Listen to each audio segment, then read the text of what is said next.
등의 의미를 가지고 있고, 그래서 라틴어로 어드벤투스라고 합니다. 기다림이라는 뜻입니다.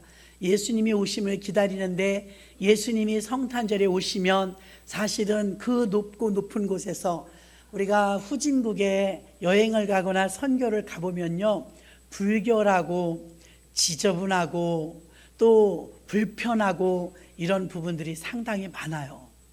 그런데 우리가 이렇게 잘 먹고 잘 사는 게 그리 오래된 건 아니거든요. 50년이나 될까요?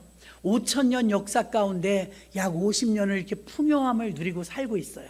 정말 굉장히 좋은 나라죠. 근데 언제부터 우리가 부자였다고요? 가난한 나라 후진국에 가면 불편해요. 이게 사람이 환경의 동물인 것 같아요. 그러니 여러분, 높고 높은 보좌 위에서 황태자로 사셨던 예수님이 천국에서는 어떤 삶을 살았을까요? 천상의 존재로 살면서 굉장한 그 영화를 누리면서 사셨던 예수님이, 전 세계에서 저는 중동 지역에 가갖고 발을 걸을 때마다 그 돌먼지가 펄펄 날리고요, 바람이 불 땐 너무 어이가 없어서 제가 막 웃었어요. 웃으면 웃을수록 입안에 으적으적 모래가 가득했어요. 아니, 예수님이 어떻게 이렇게 전 세계에서 가장 척박한 땅으로 오셨을까? 먼지 나는 걸 이렇게 받아치면서 왜 이렇게 비옥한 땅도 많고, 호주나 캐나다나 미국 이런 데 가면 땅이 너무 좋거든요. 기름지고. 근데 왜 이렇게 제일 척박하고 메마르고 풀 한 폭이 없는 각박한 이 중동 지역으로 이렇게 오셨을까? 그냥 한번 그렇게 생각해 본 적이 있어요. 아브라함 때부터 흘러내려왔던 그 땅이 너무 메말랐어요. 예수님께서 그 중에서도 아무리 가난해도 여러분, 아기를 집에서 낳거나 방에서 낳거나 모자보건센터에서 낳거나, 부자들은 종합병원에 가서 좋은 산후조리하고, 태어나는 게 다양하죠. 태어나는 사람들의 설화들도 굉장히 많죠. 근데 예수님께서는 그 조그만 아기 몸뚱아리 하나 누일 곳이 없어서 말 밥그릇 구유에 누이시고 짚을 깔아가지고 아기를 거기서 받았으니, 여러분, 적응하시려면 이 세상에 사는 게 가난한 집에, 목수의 집에 태어나서 그 삶이 굉장히 힘들었을 거예요. 우린 잠깐 동안 이렇게 누리고 사는 대한민국의 삶도 후진국에 가니까 불편하다고 느끼는데, 천국에서 오신 예수님은 그것도 대한민국도 아니고 미국도 아니고 가장 척박한 땅, 그 메마른 땅에 오셨을 때 불편함은 이루 말할 수 없었을 거예요. 십자가를 지시는 그 고행의 길도 직선으로는 500m요, 꼬불꼬불 800m를 150근이 되는 십자가를 지고 올라가시는데 39번을 넘어지셔요. 그렇게 길을 쓰고 올라가서 무슨 태극기를 산에 히말라야에 꼽는 것처럼 승리하는 것도 아니고, 결국은 그렇게 지고 올라가서 죽는 거예요. 그 십자가에서. 젊은 나이에 그거를 내팽개치고 다른 데로 달려갈 수도 있을진데 끝까지 그 길을 가셔요. 무엇을 위해서요? 죽으러. 죽는 걸 뭐 이렇게 힘들게 죽어요? 죽으러 가시는 그 길이 얼마나 힘들었겠냐 이거예요. 우리는 마리아가 처녀의 몸에서 예수님을 탄생하시고 철저히 인간으로 오셨는데, 감옥이라는 이 감옥 안에서 죄인들끼리 있을 때 죄인이 죄인을 풀어줄 수 없어요. 감옥 밖에 있는 사람이 풀어주고 열어줄 수 있을지 모르지만 같이 감옥에 있는 사람은 못 열어주죠. 왜? 너도 죄인 나도 죄인, 같은 감옥에 있으니까요. 큰 시야로 보면은 지구촌 전체가 감옥이라고 볼 때 지구촌 안에 있는 85억 명이 모두 죄인이에요. 그래서 우리는 누가 누구를 건져줄 수 있는 자격이 없어요. 왜? 너도 죄인 나도 죄인이니까. 천국이라는 저 높고 높은 보좌를 버리시고 내려오셨던 예수님께서 십자가라는 열쇠를 쥐고 오셔서 우리에게 감옥의 문을 열어줘 죄를 사해 주는 권세를 주시는데 그 예수님만이 죄가 없어요. 그런데 구약에 아브라함을 만났던 하나님, 모세를 만났던 하나님, 아니 더 거슬러 올라가서 에덴 동산에서 아담과 하와와 함께 거닐면서 함께 살았던 하나님, 여러분 믿으시지요? 이렇게 하나님을 만날 때 구태여 사람의 몸을 입고 오시지 않아도 구약에서는 수도 없이 만나 주셨다 이거예요. 아니 구태여 사람의 몸을 입고 오실 필요가 없었어요. 그냥 아브라함 만나고 그냥 모세 만나고 그냥 엘리야 만나고 그냥 아담을 만나고 자유로우셨단 말이에요. 근데 신약에 와서 예수님께서 인간의 몸을 입고 구태여 오셔야 했냐 이거예요. 하나님보다 더 높은 분은 없기 때문에 하나님이 모든 죄를 사하노라 그러면 끝이에요. 그러나 하나님이 만들어 놓은 법이 있었는데 그 뭐냐면 로마서 6장 29 죄의 삭은 사망이라. 큰 죄 작은 죄가 없어요. 큰 죄든 작은 죄는 우리가 그렇게 정하는 게 아니고 하나님이 볼 땐 크든 작든 죄는 죄예요. 그 죄에는 따르는 보응이 있는데 죄의 삭은 사망이래요. 죄 지으면 죽어야 돼요. 죄값을 받아야 돼요. 그게 하나님이 만들어 놓은 법칙이었어요. 예수님이 십자가를 누구 보라고 지냐 이겁니다. 하나님이 그냥 용서해 주면 되지. 근데 그런 편법을 쓰지 않으셨어요. 하나님은 당신이 약속을 하셨고 당신이 만들어 놓은 약속의 법을 당신이 지켜내시는데 우리는 그걸 감당할 힘이 없거든요. 집안에 부채가 일어나서 어려우면 이제 돌진한 아이한테 그 빚을 맡길 수 있어요?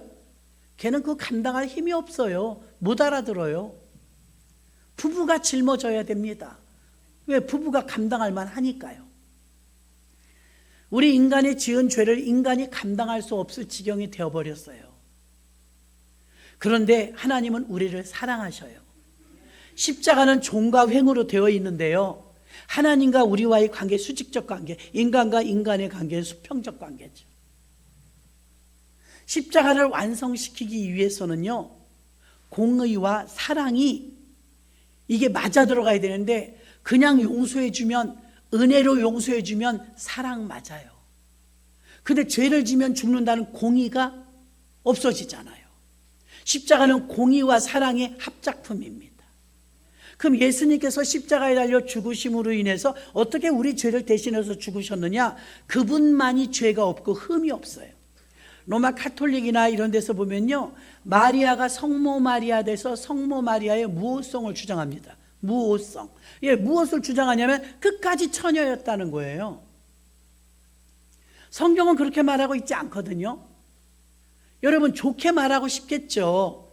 그 성모 마리아는 훌륭한 분이고 존경받을 만한 분이에요. 그러니까 이 전 세계 인구 가운데 여자 하나를 뽑는데 그 여자가 뽑혔겠죠. 하나님이 그 여자를 뽑을 때에 얼마나 정결하고 얼마나 신실하면 뽑았겠어요.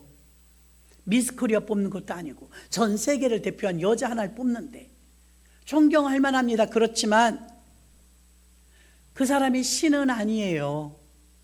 가톨릭에 가면 마당에서부터 성모 마리아 상이 있습니다. 또 본국에 가면 더 많아요. 성지순례 가면 전부 예수님을 안고 있어요. 애기 예수님을. 예수님은, 기적이 찼던 예수님은 역할이 그렇게 크지 않아요. 과정이었을 뿐이지. 30살부터 공생애가 시작되면서 3년 반 동안 예수님이 사명을 감당하신 클라이막스는 십자가 사건입니다. 그것 때문에 오신 거지. 마리아 품에 안겼을 때 힘없는 예수는 그 상징적으로 나타낼 필요가 별로 없어요. 그것 때문에 오신 게 아니고 십자가 지러 오셨다 이 말입니다. 근데 가톨릭은 언제나 이렇게 예수님을 안고 있는 애기 예수를 많이 묘사해요.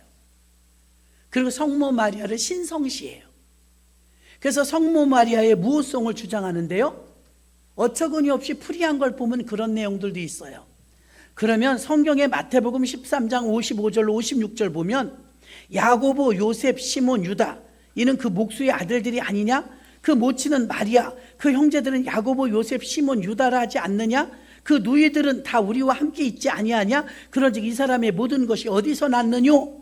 사람들이 이제 예수님에 대해서 무슨 하나님의 아들이냐, 내 그 엄마 아빠를 다 아는데 그 아버지는 목수고 어머니는 마리아 아니냐. 그리고 둘째, 셋째, 넷째, 다섯째, 여섯째, 일곱째 아기 낳은 걸 우리가 다 봤는데, 이런 내용이에요. 그러니까 예수님의 친동생들마저도 처음엔 예수님을 믿지 않았어요. 여러분 같으면 믿겠어요? 우리 형이 하나님의 아들이라는데, 아버지 목수 요셉의 아들이 아니고 하나님 아들이라는데, 아유 우리 형은 약간 이상해, 4차원이야, 이렇게 생각할 거예요. 그래서 성령 받고 나서 야고보가 아주 주축적인 역할을, 중심적인 역할을 하게 된 것은 성령 마가다락방에서 받고 나서부터거든요. 그러면 현지에 가서 성지순례 가면 교회마다 들어가 보면 성모 마리아 상이 참 많아요. 거의 이제 종교 개혁하기 이전에 만들어 놓은 성지순례 교회들이기 때문에요, 구교인 가톨릭 계통에서 많이 만들었죠. 가톨릭 교회들은요, 유물사상주의가 굉장히 커요.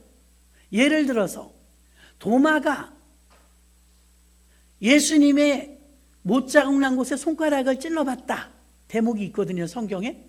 그러면 어느 교회에서는요, 알코올에다 손가락 하나를 담아놓고요, 우리 교회는 의심 많은 도마에 손가락이 있는 교회다,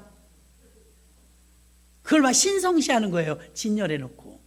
신기하니까요. 어느 교회는 우리 교회는 예수님이 태어나자마자 누우셨던 구유가 있는 교회야. 그래서 교회 제일 앞에다 구유를 갖다 놔요. 어떤 교회는요, 우리 교회는 정말 끝내줘. 뭐가 끝내주냐 그러니까 예수님이 십자가 지셨던 그 십자가가 있는 교회가 우리 교회야. 그럼 예수님이 지신 십자가는 하나잖아요. 전 세계 가톨릭 교회, 우리 교회에 있는 이 십자가가 예수님이 지셨던 십자가라고 등장한 교회가 4교회나 돼요. 세계는 가짜 아니겠어요? 어느 교회는 예수님이 십자가에 달리셨다가 못에 박히셨는데 못을 빼낸 그 못, 우리 교회는 그 못이 있습니다. 와, 저 교회는 그 못이 있대. 유물사상주의는 이런 것들이에요. 상징적인 어떤 물건을 갖다 놓고 신성시하는 거. 가톨릭이 약간 그렇다 이 말이에요. 그래서 성모 마리아가 무우성, 이분은 끝까지 동정녀였다는 거예요. 그럼 이 동생들은 어떻게 되는 거냐? 이제 소설을 쓰듯이 만들어야 되지 않습니까? 요셉의 전처가 낳은 자녀들일 거야. 또 아니면 재혼을 하지 않았을까? 또 이름이 시몬, 유다, 야고보 이런 이름이 굉장히 많이 나옵니다. 예수님이란 이름도 많았어요, 당대에는요.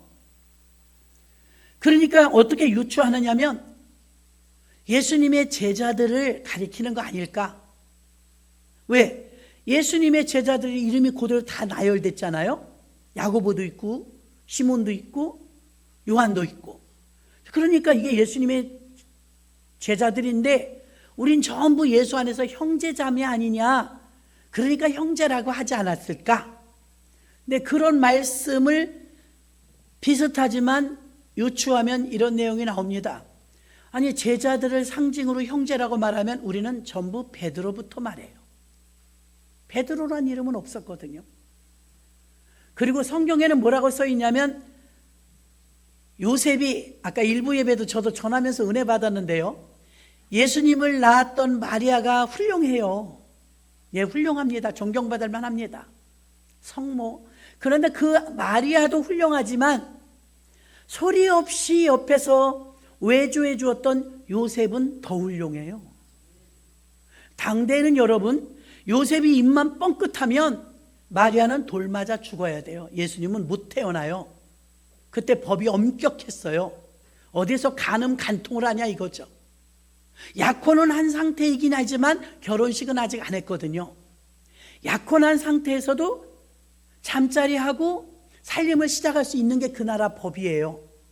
그럼 여러분, 약혼을 했는데, 정혼했는데 남자의 마음을 한번 생각해 봐요. 자기 아내가 임신을 했네. 왜? 자기는 잠자리를 한 적이 없거든요. 그래서 성경은 뭐라 그래? 가만히 끊고자 했대요. 돌 맞아 죽을 것 같으니까 그냥 파혼하려고 마음먹은 거예요, 요셉이. 꿈에 천사가 나타나서 요셉아, 마리아 데려오기를 두려워하지 마라. 그가 잉태된 것은 사람으로 잉태된 것이 아니라 성령으로 잉태된 것이니라. 하나님의 아들이 이 땅에 오셔야 되는데 그 통로로 마리아가 선택받았단다. 그래서 그 몸에서 나는 아이는 예수님이 될 거고 하나님의 아들이니까 마리아 데려오기를 두려워 말라. 이거를 그대로 믿었어요. 아멘. 요셉이 믿음이 좋잖아요. 믿었어요. 믿고 성경은 이렇게 말합니다. 요셉이 예수님을 탄생하는 출산까지 동침치 아니하였더라. 이렇게 써 있어요, 성경에. 여러분들 읽으셨죠? 그러면 지켜준 거잖아요. 하나님의 아들이 태어나는 거룩한 몸으로 쓰임받는데 탄생할 때까지는 내가 터치하지 말자. 이 젊은 남자가 이게 쉬워요? 함께 자는데? 잠자리를 매일 같이 10달 동안 하는데 젊은 남자가 정욕이 있잖아요. 근데 믿음이 이 정욕을 눌렀죠. 그래서 요셉이 마리아를 지켜줍니다. 그리고 첫 아들을 낳았는데 그분이 예수님이잖아요. 그리고 분명히 성경에 첫 아들을 예수님을 출산할 때까지는 동침치 아니하였더라. 이 기록은 그 뒤에는 동침했다는 거예요. 그리고 10달 동안 아이를 가졌던 것처럼 성경의 마태복음 13장 56절에는요 그 누이들은 이렇게 써 있으니까 들은 이건 복수니까 2명 이상이잖아요. 아들들의 이름은 쫙 나왔어요. 예수, 야고보, 요셉, 시몬, 유다. 이렇게 5명의 아들을 출산했어요, 마리아가. 딸은 2명 이상이라는 거예요. 50절 그 누이들은 다 우리와 함께 있지 아니야. 누이들 복수잖아요. 그럼 2명 이상이에요.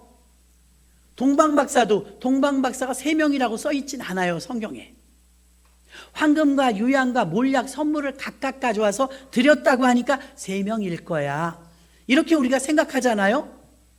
4명이었을지도 모르고요. 예수님의 동생도요, 여자 동생들이 2명이나 3명이었을 수도 있어요. 그럼 7남매, 8남매를 마리아가 낳았다는 거예요. 그만큼 길렀다는 것이죠. 자, 거기에 장남이 예수님이에요. 30살까지는 목수일을 도와주고 순종하시더라 그랬어요. 30살 딱 되니까 이스라엘에서는요 공식적인 업무를 시작할 수 있는 나이가 30살이에요. 왕이 되는 것도 공무원이 되는 것도 다 30살이에요. 그게 공식적으로 뭔가 할 수 있는 나이가 30살이에요. 30살까지는 예수님이 그냥 목수일을 도왔어요. 아버지 일을. 장남처럼, 다른 집 장남처럼. 30살이 딱 되니까 광야에 가서 금식하고 40일 금식하고 공생에 시작하죠. 그리고 요단강에 가서 세례 요한에게 세례받고 그 다음부터는 이제 집안일을 못 돌보고 공적인 천국 복음을 전파하러 3년 반 동안 다니시다가 마지막은 십자가 지고 죽으시고 부활하시고 승천하시고 다시 오시마 약속한 기간이 지금이에요. 다 아시는 내용이죠. 자, 이렇게 예수님의 어머니가 육신의 어머니가 자녀를 많이 낳았는데 요셉이 입만 뻥끗했으면 돌 맞아서 죽어요. 그때 버블은 남편이 아닌 다른 남자랑 아이를 갖게 된다? 돌 맞아 죽어요. 간음했다고. 요셉이 입을 꼭 다뭅니다. 그럼 사람들은 생각합니다. 뭐 요셉 젊은 남자 젊은 여자가 정혼하고 저렇게 같이 사니까 임신하니까 자연스럽게 본 거예요. 그걸 구태여 설명하지 않았어요. 하나님의 아들입니다. 하나님의 아들입니다. 그런 말하면 더 의심받으니까. 요셉이 입을 꼭 다물고 10달을 참아요.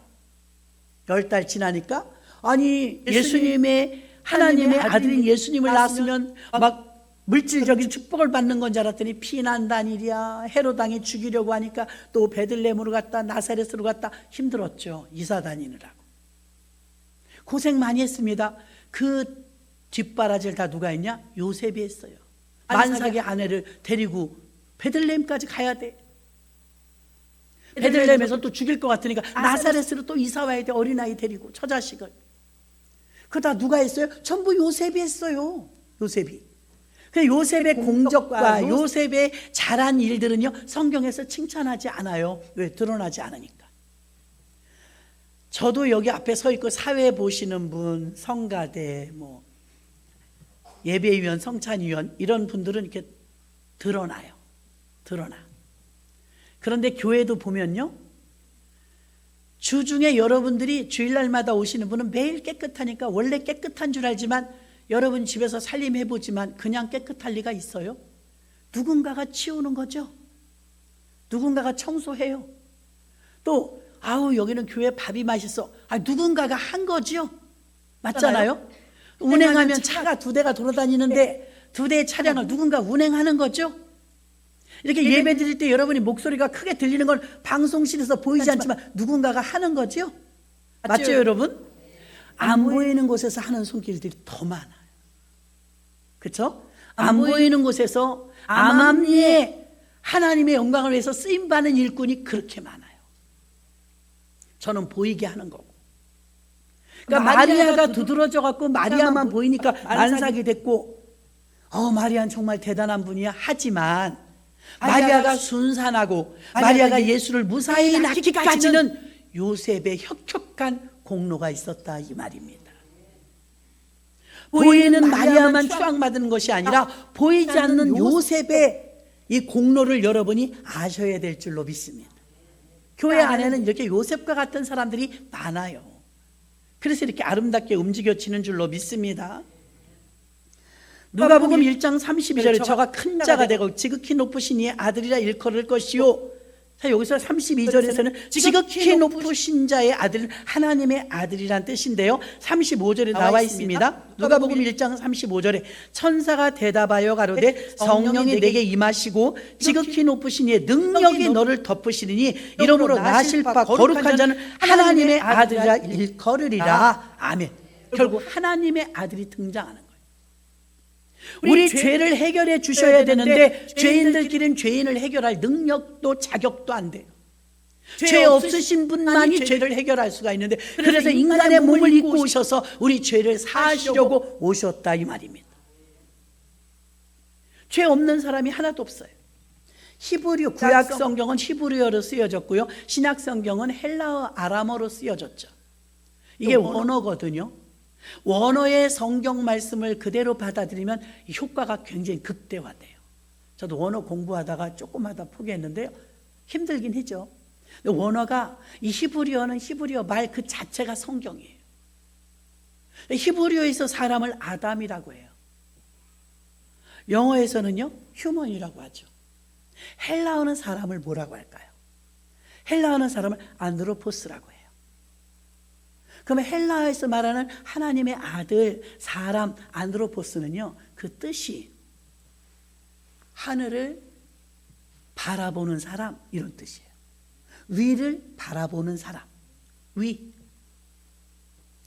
위를 바라보는 사람이 누구일까요? 여러분 목사도 그렇고 여러분도 예수 믿으시니까요. 예수 믿는 분들 특히 아래만 보고 살면 안 돼요. 위를 바라보고 살아야 돼요. 스데반이 순교할 때 하늘을 우러러 보좌 우편에 계신 예수님을 바라보도다 이렇게 써 있어요. 여러분이 시리에 빠지고 문제 속에서 막 첨벙첨벙대면서 헤매고 힘들어할 때는 대부분 땅을 볼 때예요. 아무리 소망이 없고 절망과 슬픈 일이 있다 할지라도 여러분들이 계속 안드로포스 위를 바라보는 사람만 된다면 소망이 있습니다. 왜? 하나님은 위로부터 소망을 주기 때문입니다. 오늘 평화를 주러 오신 예수님은요 천사들을 통해서 평화의 왕이 오신다 그랬어요. 예수님이 오셔야 비로소 진정한 평화가 있다 이 말이에요. 예수 믿으면서 가장 큰 혜택이 무엇일까요? 아까 일부 예배 드리고 돌아가는 집사님이 목사님 내가 다리가 아파갖고 비틀비틀해요. 얼굴은 천사 같으셔요 그랬더니 막 웃으시는 거예요. 제가 신학교 다닐 때 보니까 신학생들이 정말 내일 떼거리도 없는데 너무 힘든데 얼굴은 달덩이 같아. 하나님이 하나님의 자녀들 손상시키지 않으시라고 얼굴을 밝게 만드신 것 같아요. 그래서 집사님이 그렇게 아프신지는 모르지만 얼굴은 천사 같으니까 목사님 그게 참 아이러니해요. 왜요? 얼굴하고 목소리가 쨍쨍하니까요 남편이 안 아픈 줄 알아요. 아픈데 그러시더라고요. 안드로포스 하나님의 사람은요 위를 바라보는 사람이에요. 특히 목회자들은요 위를 더 많이 바라봐야 돼요. 사람 바라보면 자꾸 실망합니다. 사람은 완벽할 수가 없거든요. 근데 위를 바라보면 아유 주님은 나를 사람 만드시느라고 얼마나 힘드셨을까. 더 그걸 알게 되는 것이거든요. 그러니까 우리 기독교인들은요 십자가를 봐도 자, 요즘에 집회를 다녀보면요, 가운데에 십자가 없는 교회가 점점 많아져요, 여러분. 왜 그럴까요? 영상 때문에. 영상이 가운데 딱 차지 안에서 스크린을 놔야 되기 때문에 여러분들이 보시기 좋으려면 이렇게 측면보단 정면이 편하죠. 저도 알아요. 근데 왜 측면에 놨을까요? 십자가를 스크린이 대신할 수는 없어요. 천만에 만만해죠. 정말 죄송하게도요, 많은 교회가요, 십자가가 측면으로 가 있어요. 옆으로 갈 수밖에 없는 거예요. 가운데 영상 띄워야 되니까. 자세죠, 자세. 그런데 우리 기독교에서, 우리 개신교에서 십자가를 가운데 저렇게 놓습니다. 우리 깨끗한 십자가를 놔요. 나무 십자가. 근데 가톨릭에서는 매달린 십자가를 놔요. 그렇죠? 예수님이 매달려 있죠. 난 그런 게 정말 안 맞는 것 같아요. 왜 그러느냐? 예수님이 매달려 계신 거 우리도 알죠. 주님의 십자가 때문에 우리가 산 거잖아요. 근데 가톨릭에서 이렇게 매달려 있는 십자가를 상징적으로 보여주는 건 좋은데 너무 괴로워요, 보기가. 나의 죄 때문에 저렇게 매달려 계시니까 힘들죠. 근데 우리 개신교의 클라이막스는 뭐예요? 부활이에요. 부활. 이제 매달려 있지 않다고요, 예수님은. 죽으셨고 살아나셨습니다. 살아나신 예수예요. 십자가는 우리의 죄를 도말한 장소예요. 도말한 장소. 그래서 상징적으로 십자가를 두되 예수님은 더 이상 매달려 있지 않고 부활하셨다. 살아나셨는데 왜 매달려 있어요? 그래서 우리 개신교와의 좀 차이점들이 있습니다. 마리아의 무호설은 말이 안 되는 소리입니다. 훌륭한 분이고 존경받을 만한 분이지만 그분도 사람이었다. 얼마나 거룩한 사람이었으면 하나님이 전 세계에서 한 명 뽑는데 그 여인을 뽑았겠어요. 훌륭합니다. 하나님의 아들이 이 땅에 오시는데 요셉의 믿음이 얼마나 훌륭하면 그걸 받아들여요. 그렇군요. 우리 아내가 성령으로 잉태되는군요. 그거 믿을 만한 그릇이 되니까 또 믿지. 의처증 생겼으면 분란만 일어났을 것입니다.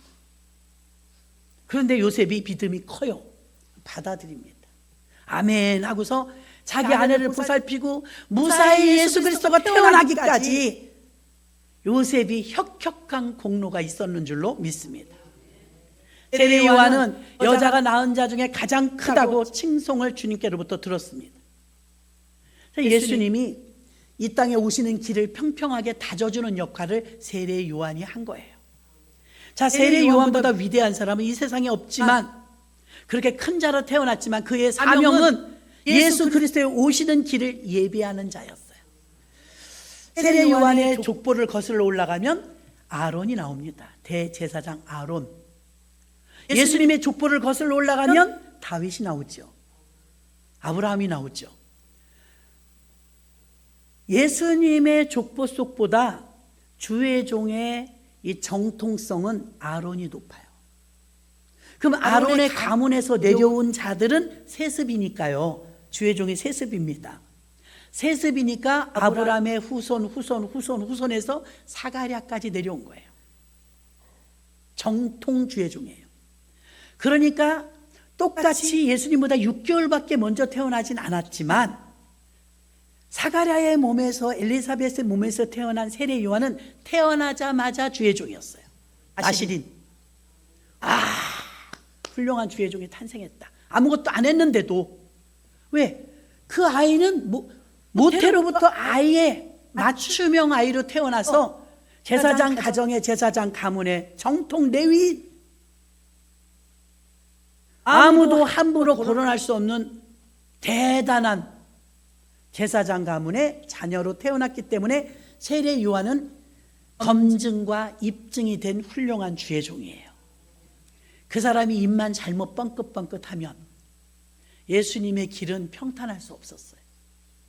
갑자기 30살부터 시작된 예수님의 공생에 입증과 검증 과정을 거치지 않았어요. 신학을 했다든지 정통 교리의 공부를 했다든지 이런 게 없어요.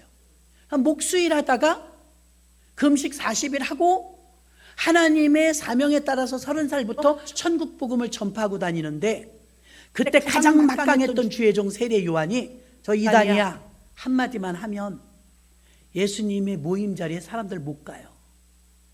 세례 요한의 말을 그 당시에 누가 거슬려요? 당대 최고의 주의 종인데. 근데 세례 요한한테 제자들이 왔습니다.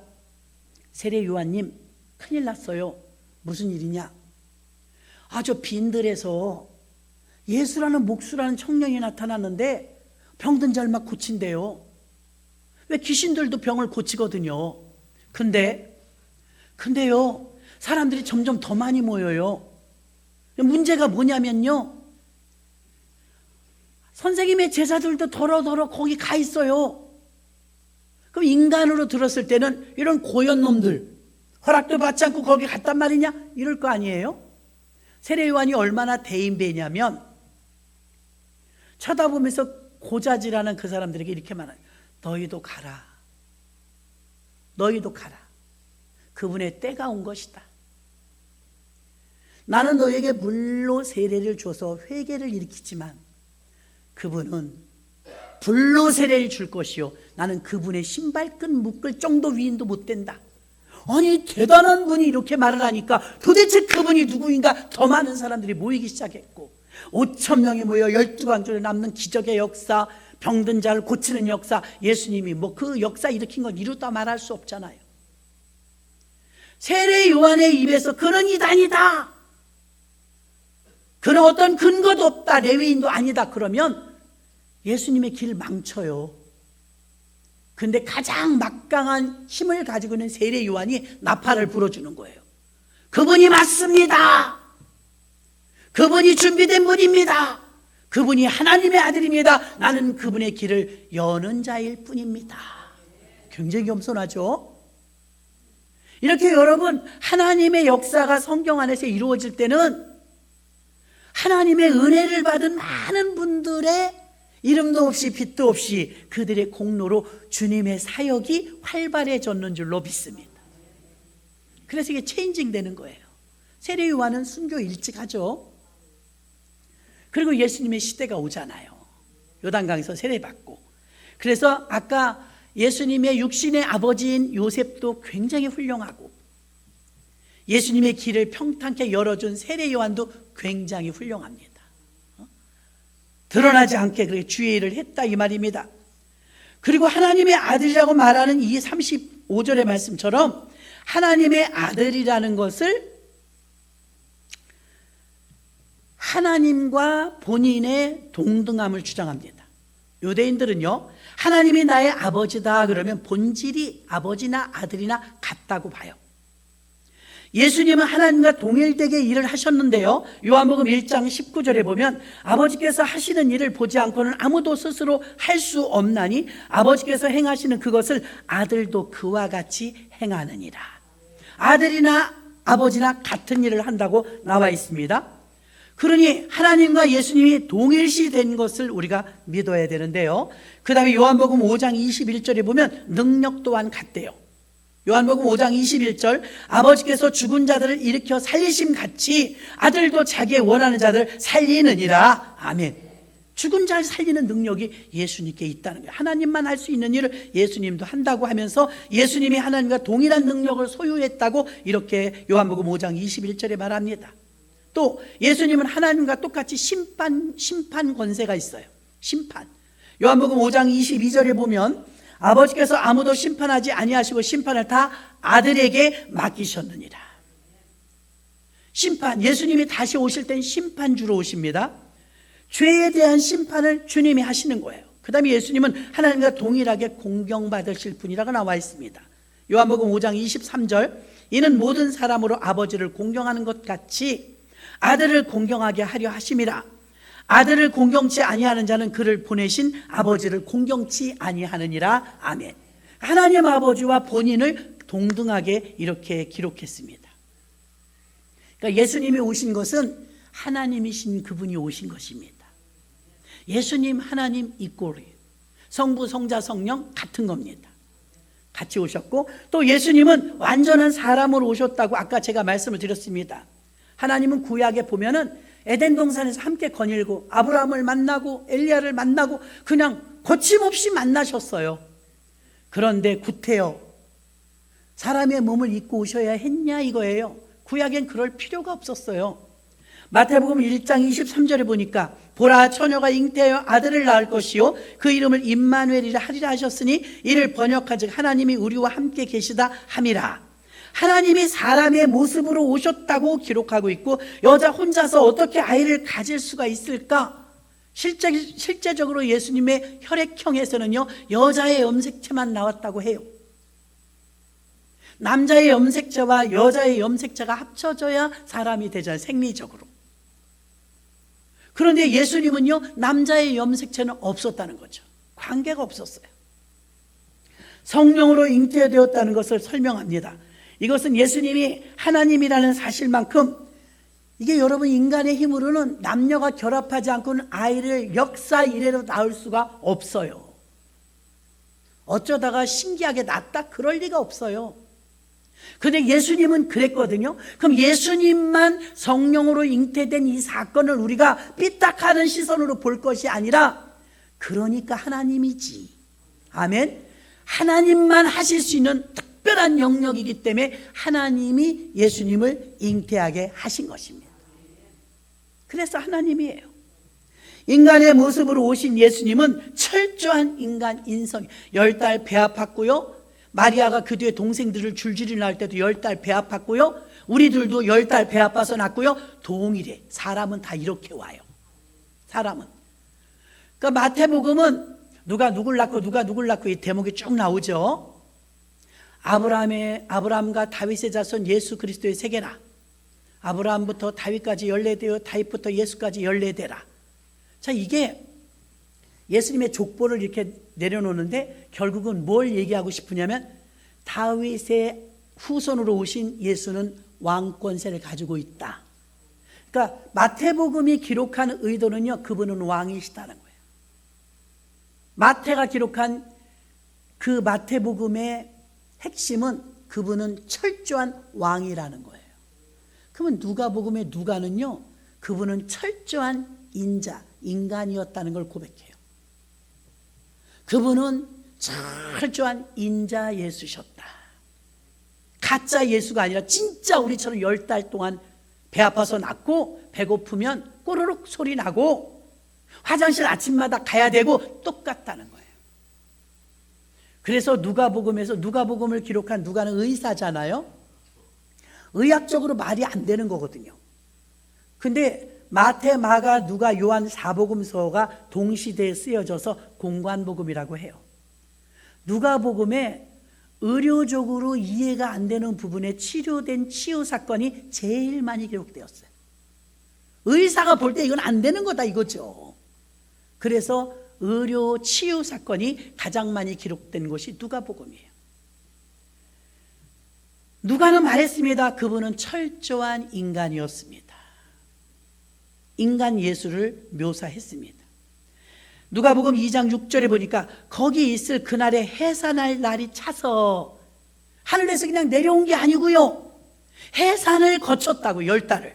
해산할 날이 차서 7절에 보면 누가복음 2장 7절 첫 아들을 낳아 강보로 싸서 구유 위에 두었 첫 아들이라고 하죠. 첫 아들을 낳아 강보로 싸서 구유 위에 두었으니 이는 사관에 있을 곳이 없습니다. 사관은 여관이에요. 갈 곳이 없었어요. 마리아의 첫 번째 아들이 예수님이었다는 것입니다. 예수님. 마리아가 예수님 외에도 여러 명의 자녀들을 두었죠. 예수님이 자라는 모습은 누가복음 2장 40절에 예수님은 성장하면서 강해지고 지혜가 충만하며 하나님의 은혜가 그 위에 있었다고 말합니다. 여자의 몸을 통해서 이 땅에 오셨고 출생에 대한 법칙이 우리 인간하고 똑같았으며 순종하시고 사는 모습까지 같았고 예수님께서는 사람의 죄를 대속하기 위해서 오셨다는 그 사람의 죄를 대속하려니 사람으로 오셔야 되는데 죄 없는 사람이 하나도 없으니 죄 없는 사람으로 오신 거예요. 사람의 죄를 사하려고 사람이 그 어떤 희생물. 디모데전서 2장 5절에 보니까 하나님은 한 분이시요 또 하나님과 사람 사이의 중보자도 한 분이시니 곧 사람이신 그리스도 예수라. 예수님을 사람이라고 묘사하죠. 예수님은 하나님인 동시에 사람이었습니다. 이 말씀을 강조하는 것은 죄가 없는 사람은 그분 한 분뿐이라는 겁니다. 이 세상에 수많은 사람들이 태어나지만 거룩하고 죄 없는 사람은 없습니다. 성령의 능력을 통해서 마리아를 통해서 태어난 사내 아이가 있었으니 그 아이 하나만 죄 없이 유전자 DNA 없이 태어났다 이 말입니다. 성경은 세례 요한이 성령 충만했다고 증거하면서 예수님은 여자가 낳은 자 중에 세례 요한보다 큰 자가 없다고 말씀했는데 사실은 큰 자이긴 했지만 세례 요한이 거룩한 사람이긴 했지만 예수님과는 전혀 다른 사람이었다는 것입니다. 왜요? 사가랴와 엘리사벳 사이에서 태어난 아이하고 예수님은 성령으로 잉태됐다는 것이 본질적으로 차이가 있죠. 베들레헴에 오신 아기 예수는요, 흠없고 점없는 어린 양이었으며 미리 말세를 위해서 준비된 예수님이 우리의 죄를 대신해서 죽으러 오셨다는 것입니다. 예수님은 또한 우리의 구세주로 오셨는데요, 히브리서 10장에서는요 저희 휘장이 찢어지면서 지성소와 성소 사이에 막혔던 담이 뚫렸죠. 그리고 히브리서 10장에서 이렇게 말합니다. 휘장은 저의 육체니라.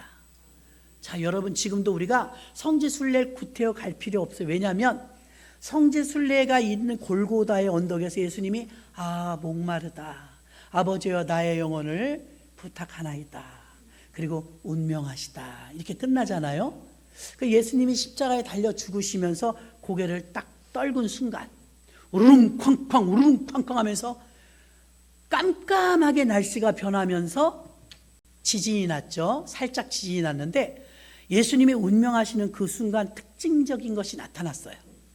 그게 뭐냐면 분명히 골고다라는 갈보리 언덕에서 주님이 십자가에 달려 죽으셨는데 그 효과와 예수님이 죽은 사건의 역사는 교회에서 일어났어요. 아무도 없었는데 여러분 이 휘장이라는 게 그냥 커튼, 가벼운 커튼 수준이 아닙니다. 직조물로 짠 굉장히 동아줄 같은 거로 짜서요 300명이 들어야 돼요. 300명이 엄청 무거워요. 이게 성막을 둘둘둘 다 말았는데요, 이 휘장이 성소인 성도님들이 들어올 수 있는 곳, 지성소, 하나님이 계신 법궤가 있는 곳, 그 안에는 대제사장만 들어갈 수가 있고 대제사장도 혹시 죄가 있으면 그가 들어갈 때 딸랑딸랑 이 옷자락 끝에다가요 한석류 한실 해갖고서는 종을 달아요. 은방울을 달아요. 그리고 직조로 짠 걸 입고 들어가는데 왜 그렇게 딸랑딸랑 그 종을 달고 들어가냐면 혹시라도 하나님이 진노하시거나 대제사장의 죄가 있으면 그 안에 들어가면 죽어요. 지성소에 들어가면 죽으면 죽은 사람을 장례 치려고 사람이 들어가면 그 사람도 죽어요. 또 그 사람이 시신 치우려고 들어가면 그 사람도 죽어요. 그래서 줄을 매달고 들어가는 거예요. 딸랑딸랑 소리가 나면 아직도 기도하시나 보다, 아직도 움직이시네, 이걸 감지하는데 어느 순간 딸랑딸랑 소리가 안 나, 종소리가 안 나. 이상한데 아무리 기다려도 안 나. 그 이상이 생긴 겁니다. 그땐 줄을 잡아다니는 거예요. 그럼 죽어 있는 거죠. 종소리가 멈추면 죽어 있는 거죠. 그렇게 엄격하게 지성소는 사람이 못 들어가는 금지의 장소였어요. 근데 예수님이 운명하시면서 휘장이 위에서부터 아래까지 쫙 찢어졌대요. 여러분 이 휘장은 찢어지는 천이 아니라고 말씀을 드렸습니다. 근데 엄청난 휘장이 찢어지니까 딱 가로막혔던 휘장으로 막혀 있었던 지성소와 성소의 구분선, 그 구분선이 쫙 펼쳐지면서 오픈되어 버려서 지성소나 성소나 같아졌다 이 말입니다. 하나가 됐다. 지성소는 하나님이 계신 곳이거든요. 그 하나님을 인간이 만나면 죄가 있어서 죽어요. 그 예수님이 운명하시면서 우리 죄가 소멸되면서 그걸 믿기만 하면 교회 안에서 휘장이 찢어지는데 그 휘장은 저의 육체다. 주님의 육체 때문에 휘장이 찢어져서 하나님과 우리 사이에 에덴 동산처럼 오픈되게 되는 관계가 회복됐다 이 말입니다. 그게 바로 화평이에요. 그게 평화로 막혔던 담이 열린 것인데 예수님은 이걸 하러 오셨다 이 말이에요. 이번 성탄절이 다가옵니다. 기쁘다 구주 오셨네 노래만 하는 것이 아니라 하나님을 절대 만날 수 없었던 우리 존재들이 예수님이 오심으로 인해서 우리가 화평을 맞았네. 하나님을 감히 만날 수가 있네. 가톨릭처럼 고해 성사하고 중보자를 중간에 세우는 게 아니라 만인 중보자 예수 그리스도 한 분을 두고 내가 직접 나가서 고해하는 거예요. 주님 잘못했어요. 내가 간음을 했어요. 내가 도적질을 했어요. 이런 모든 죄를 누구한테 말할 필요가 없어요. 목사님이나 신부님한테 말 안 해도 돼요. 다른 기도 부탁은 해도 내가 은밀한 것들이 있을 수 있잖아요. 그것을 여러분이 휘장이 찢어져서 오픈되어서 하나님 앞에 나아갈 수 있는 담력을 얻었기 때문에 이제 여러분 직접 구하면 돼요. 지금은 누구나 제사장이 된 거야. 만인 제사장. 이렇게 신학 교육을 받아서 저처럼 이렇게 영적인 제사장에 하나님 말씀을 선포할 수 있는 주의 종으로 기름 부음을 받지만 여러분들도 전부 제사장이에요. 지금은 왕 같은 제사장. 그래서 하나님께서 막힌 담을 헐어버리셨기 때문에 성지에 가서 꼭 골고다에 가야만 주님의 십자가를 보는 게 아니라 골고다에서 죽으신 그 사건이 어쩌자고 교회에서 역사가 일어나서 교회를 통해서 통로가 빵 뚫려 하나님 앞에 나아갈 수 있는 길이 열렸다 이 말입니다. 이게 여러분 지금 이게 이해가 되는 분도 있고 잘 안 되는 분도 있는데 이건 대단한 사건이에요. 제가 옛날에 을왕리 해수욕장은 배 타고 작은 배 타고 이렇게 들어갔는데 지금은 인천대교로 뻥 뚫려 그냥 쑥 가잖아요. 이제 인천대교로 가지 누가 배 타고 또 작은 배 타고 그렇게 가요? 새 길이 열렸는데 구약에는 율법을 지켜야 했어요. 착하게 살아야 했고요. 행위가 중요했어요. 근데 신약에는 이제 율법이 종식되고 복음의 시대가 오면서 은혜요 복음이요 십자가를 믿기만 하면 구원받는 길이 열린 거예요. 이 길 놔두고 여러분 구약으로 돌아가실 거예요? 다시 율법으로 돌아갈 거예요? 한국교회는 지금도 율법하고 싸워요. 권사가 그러면 돼? 목사가 그러면 돼? 아니 여러분한테 누가 재판권을 줬나요? 지금은 은혜의 시대요 복음의 시대인 줄 믿습니다. 굉장한 사건이에요 이것은요. 하나님과 우리가 이렇게 화평하게 된 이 엄청난 사건, 에덴 동산에서 아담과 하와가 함께 거닐었던 것처럼 그것이 회복된 것입니다. 누구 때문에? 예수님 때문에. 십자가의 구원 때문에. 말씀을 정리합니다. 누가복음 19장 10절에 보니까 예수님은 잃어버린 자를 찾아서 구원하러 오셨대요. 누가복음 2장 11절에 보니까 오늘 다윗의 동네에 너희를 위하여 구주가 나셨으니 곧 그리스도 주시니라. 아멘.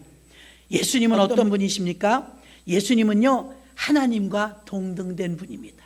예수님은 어떤 분인가? 철저한 인간으로 오신 분입니다. 예수님은 어떤 분이고 우리에게 평화의 그 막혔던 담을 평화로 열어주신 분입니다. 오늘 우리 평화주일 오셔서 예배 드리시는데 하나님과 우리 사이가 어긋나고 평화가 되지 않으면 뭘 해도 안 돼요 여러분. 여호와는 나의 목자시 내게 부족함이 없으리로다. 아무것도 없는 것 같아도 주님만 목자 되면 다 돼요. 오늘 누가복음의 말씀을 통해서 오늘 은혜 받았습니다. 하나님 예수님을 보내주셔서 예수님 어떤 분인가? 하나님이시고 완전한 사람으로 오셨고 우리의 평화로 막힌 담을 열어주러 오신 평화주로 오신 예수님을 환영하시기를 주의 이름으로 축원합니다. 281장 올리시면서 성찬 준비합니다.